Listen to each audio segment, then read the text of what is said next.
What's up, everybody? It's AJ with etrailer.com. Today we're going to be taking a look at the RockyMounts Cable Lock. This one's going to be 8 foot long.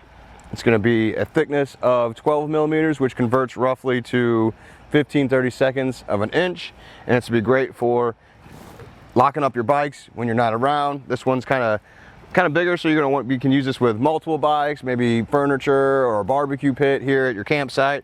If you don't want to just put everything away every time, you can just lock it up here at the front. That way nobody can mess with you when you're not around. It is a cable lock, so you're not just limited to the front of your rig. You can really use it anywhere you might need a cable lock. It is a little bit longer for one of those where you're gonna throw in your backpack if you're going on a bike ride, but then again, you never know where you're going to end up and where you need to tie down your bike, especially if there's two of you. This will help just tie both of them up, and you can get some of that slack if you just wrap it around whatever, like there's a post. Just give it a couple more wraps around there. They'll take up some of the slack you might not need every time, but you're going to be happy you have it. If you have slim options on where you're going to tie things down and you need that extra, that's going to be awesome too.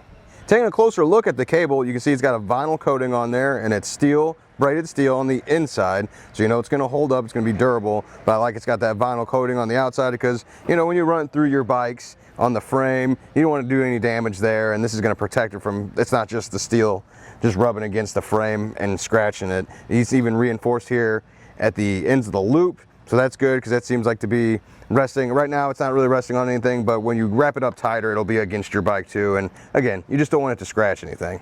You have two loops at the ends, so those need to come together. You're going to need a padlock to lock those up. We got the RockyMounts one we're using today, and like we said earlier, to like if you want to get a little less or a little more slack out of there, you could run this loop through here and pull it tighter and lock it up somewhere else. It's really up to you and whatever you can do in the situation where you need to lock it up.